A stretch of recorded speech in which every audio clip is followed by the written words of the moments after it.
Assalamualaikum warahmatullahi wabarakatuh. Di video ini saya akan coba menunjukkan bagaimana cara asimilasi 3D VAR untuk data sinoptik. Pertama-tama yang perlu kita siapkan adalah data asimilasinya, data inputan asimilasinya, yaitu data sinoptik yang teman-teman bisa download melalui link berikut. Kode yang dipilih adalah DS461 dan teman-teman bisa langsung buka linknya dan akan muncul tampilan seperti ini. Masuk ke data akses dan format yang dipilih adalah format little r. Nanti akan perlu dilakukan convert data agar menjadi format ASCII. Di sini yang dipilih adalah complete file list. Dan untuk kasusnya di sini kita ambil kasus siklon tropis Cempaka yang dimulai dari tanggal 25 sampai tanggal 28 November 2017. Dan perlu teman-teman ingat, untuk asimilasi data secara 3D VAR, data asimilasi yang digunakan cukup satu, yaitu di awal running. Kita runningnya dari tanggal 25 jam 00 sampai tanggal 28 jam 00 bulan November 2017.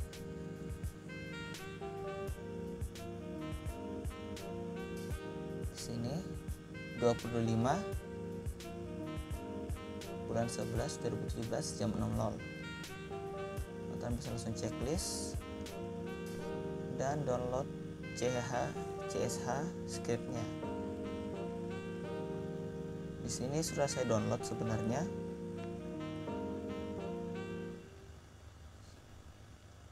Saya mendownload. Teman-teman buat folder yang bernama, terserah namanya apa, tapi di sini saya namakan 3D VAR Sinoptik.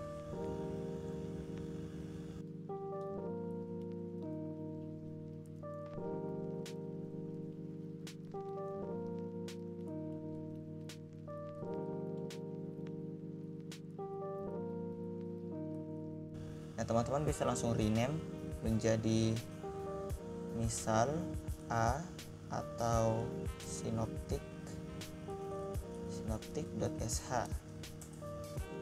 Teman-teman bisa langsung buka terminal dan menjadikan file sinoptik.sh itu sebagai executable file.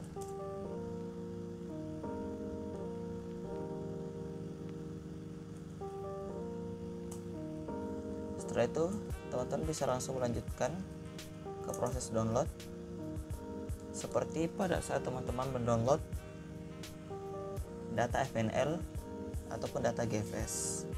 Jadi bisa mengetik /sinoptik spasi password RDA teman-teman. Dan kalau selesai, maka akan dapatkan file surface ops, ukurannya kira-kira 96,2 MB. Dan setelah ini kita perlu mempersiapkan file-file untuk mengconvert data dan mengasimilasi datanya. Dan di sini saya sudah siapkan apa saja yang perlu disiapkan. Ada namelist obsproc, obsproc.x, observe.txt, data BE.nya, dan sampai di sini, sampai namelist.inputnya. Teman-teman bisa langsung mengetik saja perintah ini, tidak perlu diedit-edit lagi, dan akan muncul tampilan seperti ini. Nah, selanjutnya yang perlu kita perhatikan yaitu namelist.obsproc-nya. Kita harus edit. Nah, namelist di sini yang perlu diperhatikan adalah filenya. Nama filenya harus diganti sesuai dengan nama file yang sudah sesuai dengan nama file yang sudah kita download sebelumnya.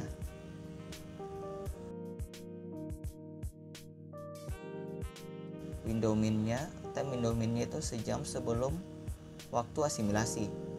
Waktu asimilasinya adalah tanggal 25 jam 00. Maka window min-nya adalah tanggal 24 jam 23, dan window max-nya adalah sejam setelah waktu asimilasinya. Setelah itu tidak ada yang perlu diubah lagi, dan masuk ke record 7. Record 7 di sini disesuaikan dengan namelist.wps. Namelist.wps-nya di sini yang digunakan approach-nya 2. Ini adalah reference slot-nya. Ini reference slot, reference slot, true lot-nya, dan ini sama.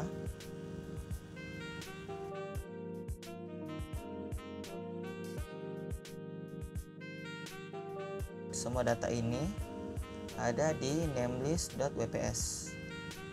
Sama halnya dengan data record 8-nya, IDD-nya, maksimum nestingnya, ukuran domainnya, dan semuanya ada di namelist.wps. Ada baiknya jika teman-teman membaca dulu readme.namelist.obsproc-nya, biar teman-teman bisa lebih paham mengenai apa saja maksud dari record ini. Di save. Selanjutnya bisa langsung dilanjutkan dengan proses obsproc-nya. Di sini kita mulai obsproc.x-nya.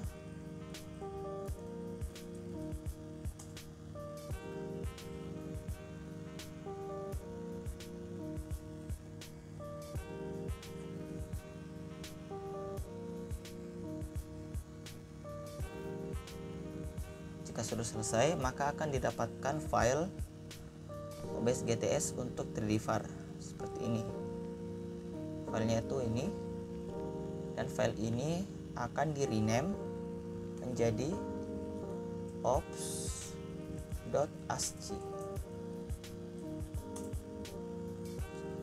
Nah, data ini siap untuk diasimilasikan dengan data WRF kita.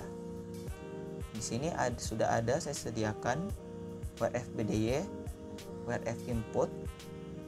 Di sini ada dua domain 1 dan domain 2 yang nanti kita akan coba asimilasikan satu-satu.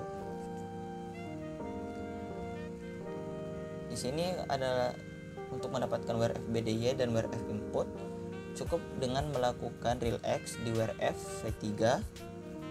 Tidak perlu dilanjutkan sampai ke WRFX-nya, cukup sampai real untuk mendapatkan WRF BDY dan WRF inputnya.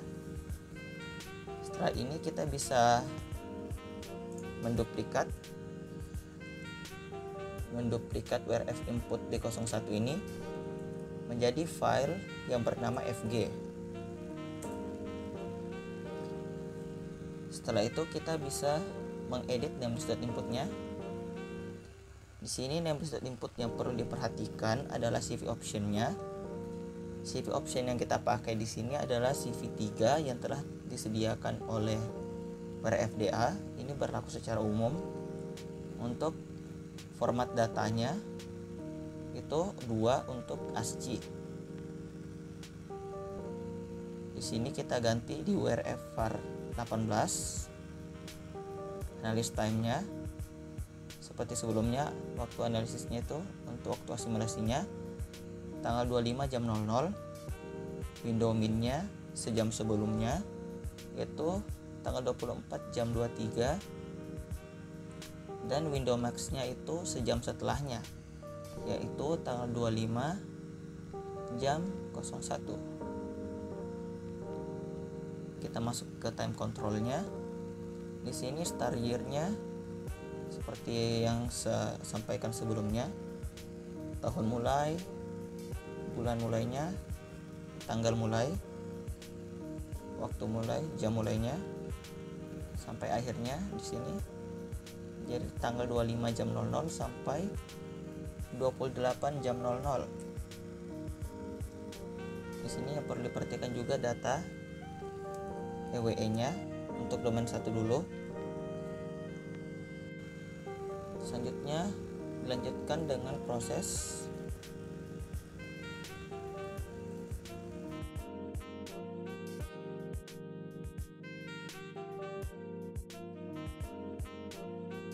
da wherever.x.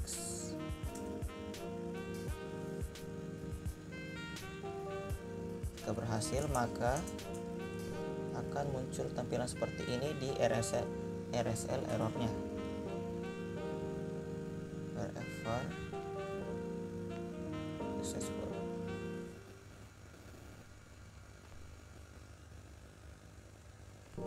Setelah itu dilanjutkan dengan DA update PC. DA update PC.x dan setelah ini proses untuk asimilasi di domain pertama sudah selesai. Setelah berhasil, maka akan muncul file yang bernama wherever.output. Teman-teman bisa menghapus wrf input T01 sebelumnya dan menggantinya dengan dan merename file wherever output menjadi wrf input T01. Nah, ini data yang sudah diasimilasi.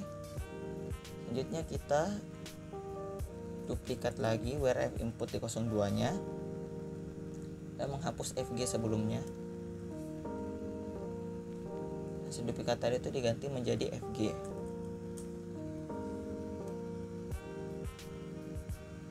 Setelah itu jangan lupa untuk mengganti namelistnya lagi.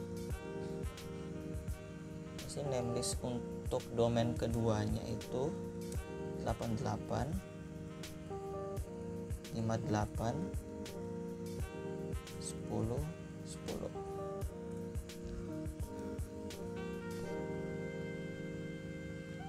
Setelah itu bisa langsung dilanjutkan dengan da wherever.x. Jika berhasil, maka akan muncul tampilan ini di RSL errornya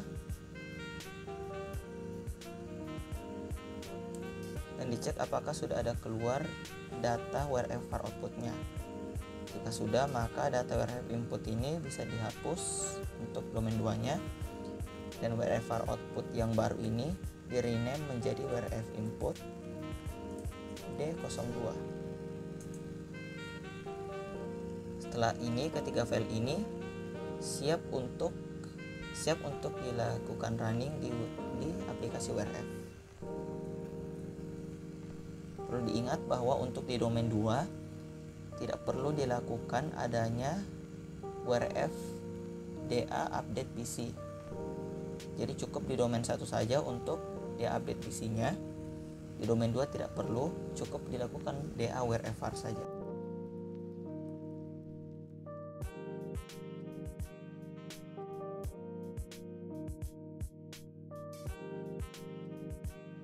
Ini kita pindahkan file ini, ketiga file ini ke aplikasi wrf.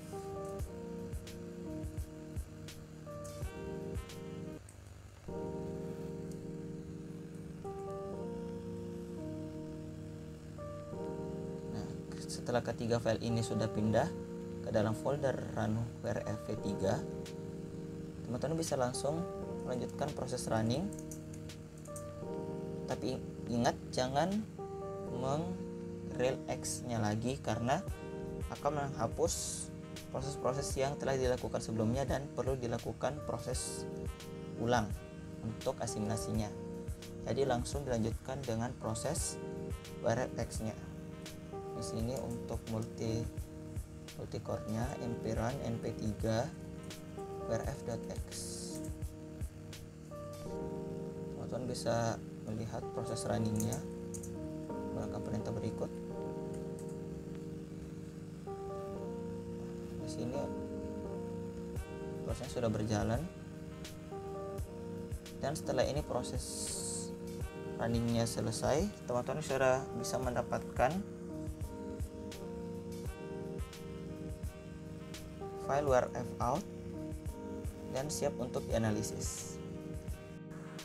Oke, selanjutnya kita akan coba mengasimilasikan data udara atas dan data permukaan sekaligus. Di sini kita harus download dulu datanya di website RDA. Kode datanya adalah DS337. Formatnya adalah pre-buffer. Ketika kita klik ini, maka akan muncul tampilan seperti berikut.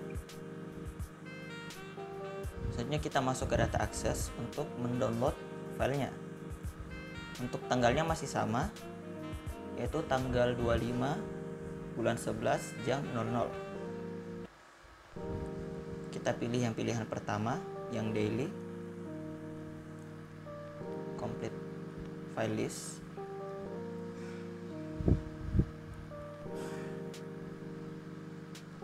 Kita fokus ke tanggal 25 November 2017. Nah, teman-teman bisa langsung mengklik ini dan akan otomatis terdownload. Karena di sini saya sudah mendownloadnya, maka tidak perlu saya download lagi. Hasilnya adalah seperti berikut, file tar.gz. Teman-teman bisa langsung ekstrak dan akan muncul folder berikut. Di dalam folder ini ada 4 data pre-buffer untuk jam 00, 06, 12 dan 18. Tetapi di sini kita hanya fokus di jam 00-nya saja karena kita hanya akan mengasimilasi secara 3D var. Kita copy, terus kita paste di folder 3D var Synoptic. Kita rename file ini menjadi ob.buffer.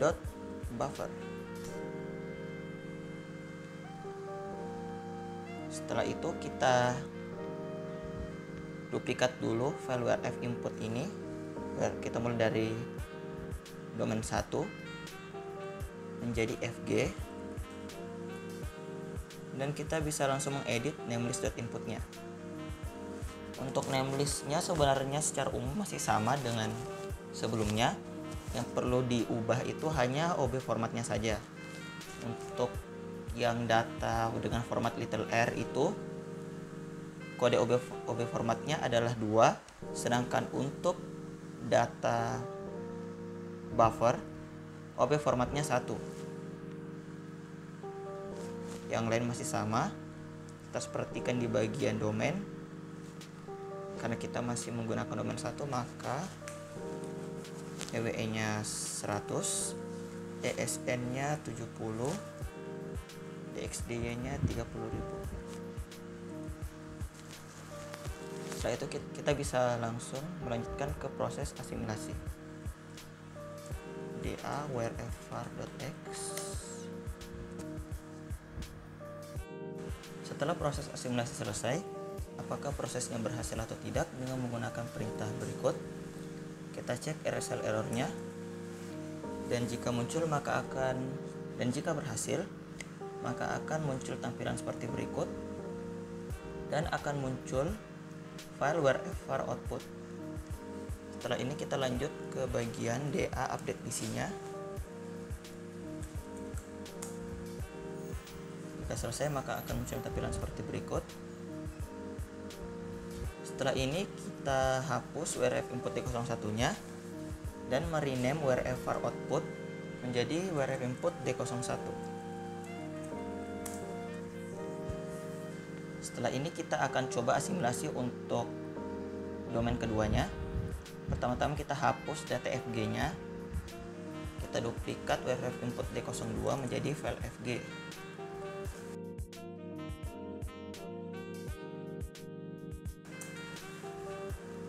Setelah itu kita edit namelist-nya. Kita fokus ke bagian domain karena sisanya masih sama dengan sebelumnya. Kita ganti sesuai dengan ukuran domainnya. Kita lanjutkan ke proses DA wrfvar.x.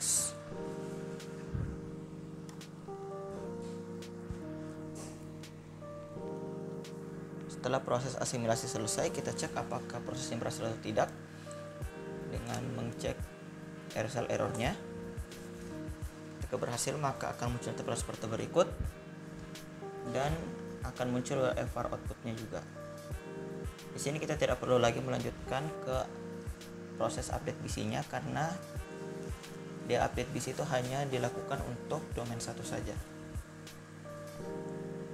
Selanjutnya kita hapus file wrf input D02 dan merename wrfvar output menjadi WRF input D02.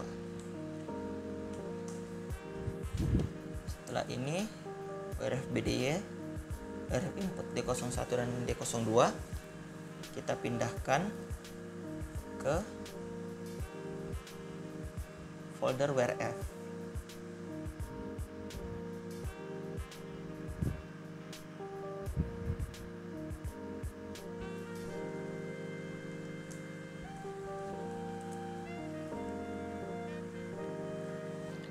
Kita buka terminal dan langsung melanjutkan running seperti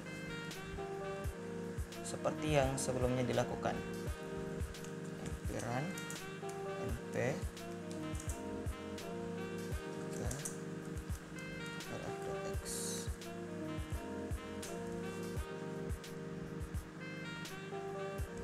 Kita cek proses runningnya.